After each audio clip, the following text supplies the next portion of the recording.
Hello. కానమోకు కథావచనం మోహనవచనం పరిజ్ఞాన హితబాండం నిత్య చదువరి శ్రోతలకు ఆహ్వానం. నమస్కారం. చదవదగునెవరు రాసిన తదుపరి చదివిన వెంటనే మరువక పలువురికి వినిపింపబూనిన అది ఏ పరిజ్ఞాన హితబాండమౌపో. మహిళ మోహనవచనమై విరాజిల్లు పరిజ్ఞాన హితబాండం లక్ష్యం ప్రతివారీ సమాచార హక్కు.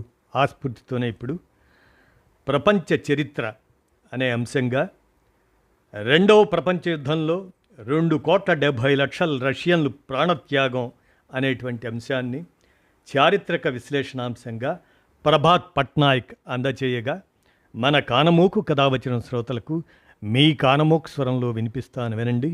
రెండవ ప్రపంచ యుద్ధంలో 2,70,00,000 రష్యన్లు ప్రాణత్యాగం. ప్రభాత్ పట్నాయక్ విరచిత చారిత్రక విశ్లేషణను ఇప్పుడు మనం చారిత్రకాంశంగా విందాం. ఇక వినండి. నాజీల ఓటమికి కారణాలు, సామ్రాజ్యవాదుల కట్టుకథలు, అవి తెలుసుకోవలసిన చారిత్రక అవసరాన్ని మనం నేడు గమనించాలి. ఈ తరం నాజీ జర్మనీని ఓడించినది ప్రధానంగా సోవియట్ యూనియన్. తమ మాతృదేశ రక్షణ కోసం సోవియట్ ప్రజలు చేసిన అపార త్యాగాలు ఎవరి ఊహలకు అందనంత స్థాయిలో ఉన్నాయి. అయితే మొదటి నుంచి పశ్చిమ దేశాల సామ్రాజ్యవాదులు ఈ సత్యాన్ని ఏదొక విధంగా మరుగున పరిచి నాజీ జర్మనీ ఓటమికి కారణం తాము చేసిన ప్రయత్నాలే అని చెప్పుకోవడానికి ప్రయత్నిస్తూనే ఉన్నారు. ప్రారంభంలో ఈ ప్రయత్నం చాప కింద నీరులాగా సాగింది. అప్పట్లో కనీసం ఆ పశ్చిమ దేశాల ప్రజలు కూడా వారి ప్రచారాన్ని విశ్వసించలేదు.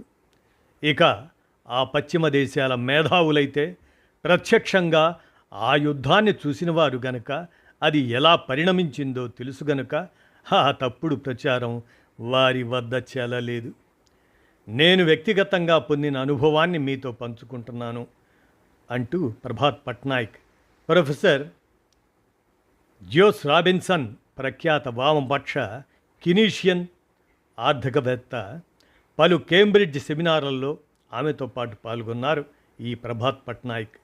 ఆ సెమినార్లలో ఎవరైనా సోవియట్ యూనియన్ మీద చేసిన విమర్శలు శృతిమించినప్పుడు ఆమె సోవియట్ యూనియనే గనుక లేకుంటే మనం ఇప్పుడు ఇలా సెమినార్లలో కూర్చొని ఉండగలిగే వాళ్ళం కాదు అని గట్టిగా స్పందించేవారు. ఆమె తండ్రి ఒక ప్రఖ్యాత బ్రిటిష్ సైనిక జనరల్. అతను ఏ రకంగా చూసినా కమ్యూనిస్ట్ అనుకూలుడు కాడు. కానీ అతడి కుమార్తెకు నాజీలపై పోరులో సోవియట్ యూనియన్ పాత్ర గురించి ఇటువంటి అభిప్రాయం ఉండేది. ఇదే విధమైన అభిప్రాయాన్ని చాలామంది పశ్చిమ దేశాల విద్యావేత్తలు కలిగి ఉండేవారు. అయితే కాలం గడుస్తున్న కొద్దీ, కొత్త తరాలు రంగం మీదకి వస్తున్న కొద్దీ సోవియట్ యూనియన్ పాత్రను మరుగున పరిచే కట్టుకథలకు బలం పెరిగింది.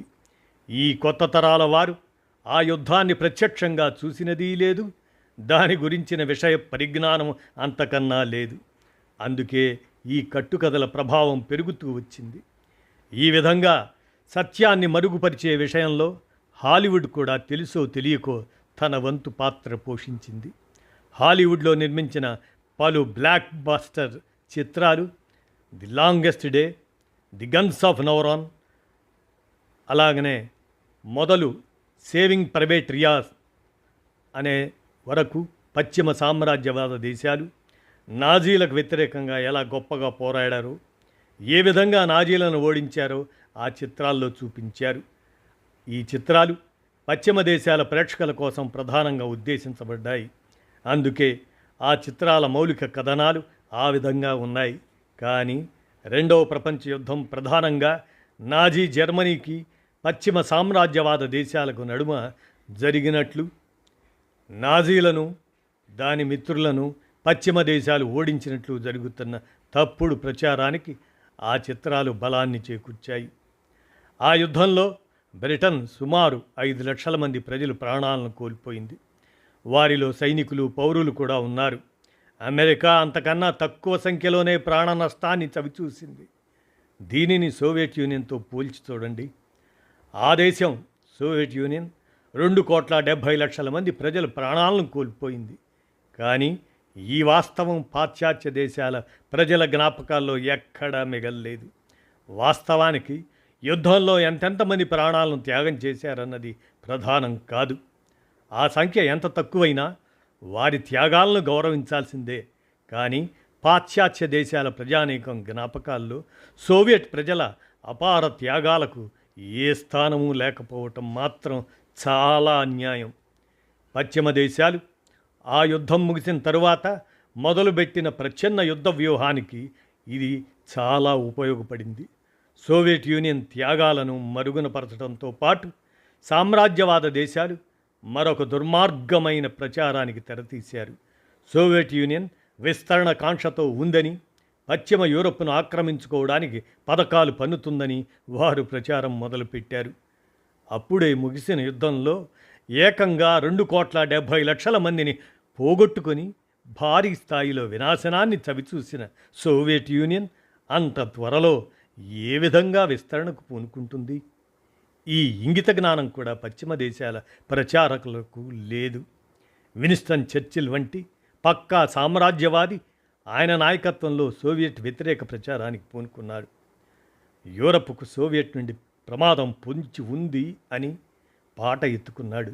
నిజానికి యూరప్ దేశాల పాలక వర్గాల ఆధిపత్యానికి రెండవ ప్రపంచ యుద్ధం తరువాత కాలంలో అంతర్గతంగానే తీవ్ర సవాలు ఎదురైంది.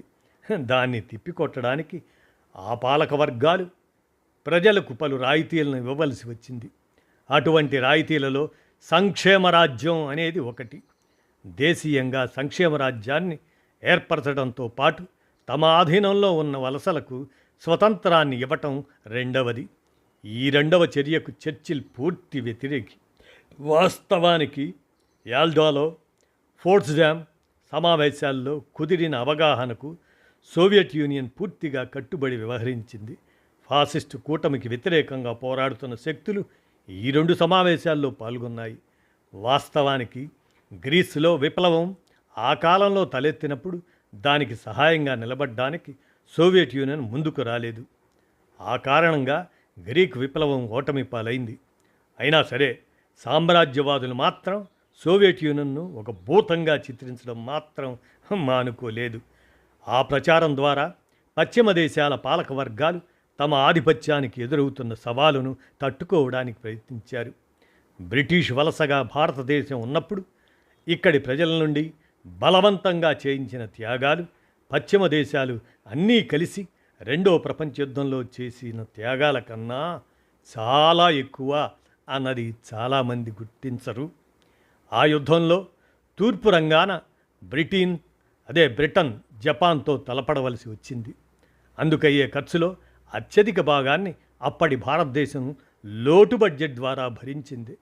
ఆ యుద్ధంలోకి భారతీయులు వారి ఇష్టాయిష్టాలతో నిమిత్తం లేకుండానే బలవంతంగా లాగబడ్డారు.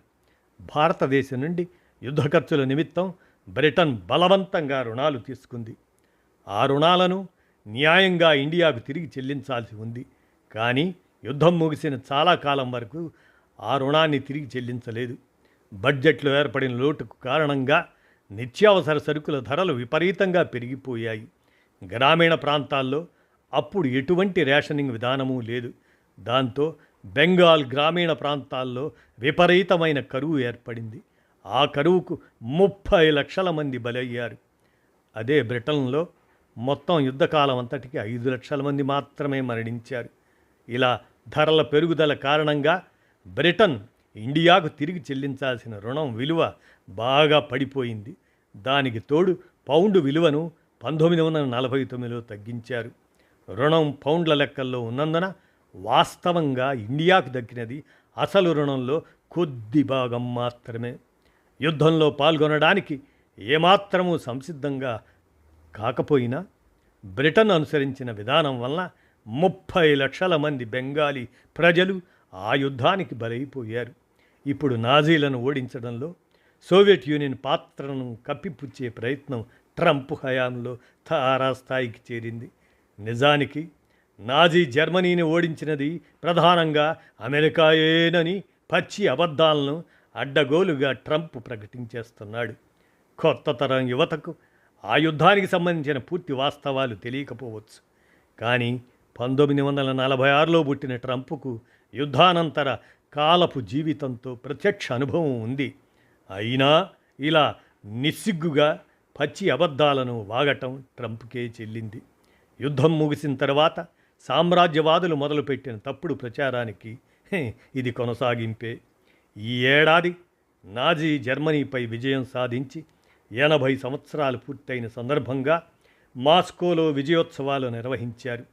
వాటిలో పాల్గొనటానికి అప్పటి మిత్ర దేశాలైన బ్రిటన్, అమెరికా, ఫ్రాన్స్ తదితర దేశాలకు రష్యా ఆహ్వానం పంపింది. కానీ సామ్రాజ్యవాద దేశాలు ఆ ఉత్సవాలను బహిష్కరించాయి. ఉక్రెయిన్ రష్యా యుద్ధాన్ని అవి సాకుగా చూపించి ఉత్సవాలకు ఎగనామం పెట్టాయి. నిజానికి ఆనాటి యుద్ధంతో పుతిన్కు ఏ సంబంధమూ లేదు. కానీ అప్పటి ఘన విజయాన్ని ఇప్పుడు సంబరంగా జరుపుకొని ఆ ఖ్యాతిలో వాటా కొట్టేద్దామని పుతిన్ తాపత్రయపడుతున్నాడు. అంతమాత్రం చేత సామ్రాజ్యవాద దేశాలు ఆ ఫాసిస్టు వ్యతిరేక విజయోత్సవాలను బహిష్కరించడం సమర్థనీయం కానే కాదు. పోనీ అలా బహిష్కరించడానికి వారు అప్పటి సోవియట్ యూనియన్కు ఇప్పటి పుతిన్కు తేడా ఉందని ఏమైనా వాదన ముందుకు తెచ్చారా అంటే అది లేదు. అయితే ఈ సందర్భంలో ఒక విషయాన్ని మనం గుర్తించాలి. కేవలం చైనా, వియత్నాం, క్యూబా వంటి సోషలిస్ట్ దేశాలు మాత్రమే కాకుండా చాలా మూడవ ప్రపంచ దేశాలు ఈ విజయోత్సవాలకు హాజరయ్యాయి. వాటిలో బ్రెజిల్, వెనుజులా, బుర్కినా ఫోసా. ఈ దేశం ఇప్పుడు ఫ్రెంచ్ అమెరికన్ సామ్రాజ్యవాదంతో తలపడుతుంది. అటువంటి దేశాలు ఉన్నాయి. ఈ ఉత్సవాల్లో భారతదేశం పాల్గొనలేదు. ఇదేమి ఆశ్చర్యం కలిగించేది కాదు. ప్రస్తుత ప్రభుత్వ అధినేతల హిందుత్వవాదానికి మూలాలు ముస్సోలిని, హిట్లర్ల దగ్గర నుంచి సంక్రమించాయి. ఆ యుద్ధకాలంలో హిందుత్వవాదులు నాజీలకు మద్దతుగా వ్యవహరించారు. ప్రపంచంలోని అత్యధిక మెజారిటీ ప్రజలు అభిష్టానికి వ్యతిరేకంగా నిలిచారు ఆ రోజుల్లో. ఇక్కడ ఇంకొక అంశాన్ని కూడా చూడాలి. చాలా దేశాల్లో ఫ్యాసిస్ట్ శక్తులు తిరిగి అధికారంలోకి వస్తున్నాయి. ఇటువంటి సమయంలో ఫాసిస్ట్ వ్యతిరేక ఉత్సవాల్లో పాలు పంచుకోవటం పశ్చిమ దేశాల సామ్రాజ్యవాదులకు ప్రాధాన్యాంశంగా ఉండదు. ఎందుకంటే సామ్రాజ్యవాద శక్తులు ఈ ఫాసిస్ట్ శక్తులతో చాలా వాటితో పొత్తులకు సుముఖంగా ఉన్నారు. ఇలా ఉన్నవారిలో డొనాల్డ్ ట్రంప్ అందరికన్నా ముందుంటాడు. అతగాడి అనుంగు మిత్రుడు ఎలన్ మస్క్ జర్మన్ నయా నాజీ పార్టీ అయిన ఏఎఫ్డికి వీరాభిమాని. రష్యాతో ప్రస్తుతం యుద్ధంలో ఉన్న ఉక్రెయిన్ ప్రభుత్వానికి సామ్రాజ్యవాద దేశాల మద్దతు ఉంది. ఆ ఉక్రెయిన్ ప్రభుత్వం నిండా స్టెఫాస్ బండేరా అనుయాయులు ఉన్నారు. ఈ స్టెఫాస్ బండేరా రెండో ప్రపంచ యుద్ధ కాలంలో తమను ఆక్రమించుకోవడానికి వచ్చిన నాజీలకు బంటుగా వ్యవహరించాడు. నాజీలపై సాధించిన విజయం, దాని యొక్క కీర్తిలో వాటా కొట్టేద్దామని పుతిన్ ప్రయత్నిస్తుండొచ్చు. కానీ అతగాడికి ఆ యుద్ధంలో సోవియట్ యూనియన్ సాధించిన విజయం ఎంత ఘనమైనదో అది కనీసం బోధపడింది. కానీ పశ్చిమ దేశాల సామ్రాజ్యవాదులకు ఆ పాటి కూడా బోధపడలేదు అనేటువంటి అంశాన్ని రెండవ ప్రపంచ యుద్ధంలో 2,70,00,000 రష్యన్లు ప్రాణత్యాగం అనేటువంటి ఈ చారిత్రక అంశాన్ని చారిత్రక విశ్లేషణాంశంగా ప్రభాత్ పట్నాయక్ అందజేయగా మన కానమోకు కథ వచ్చిన శ్రోతలకు ప్రపంచ జ్ఞానం అనే అంశం కింద ఈ అంశాన్ని వినిపించాను. విన్నారుగా. ధన్యవాదాలు.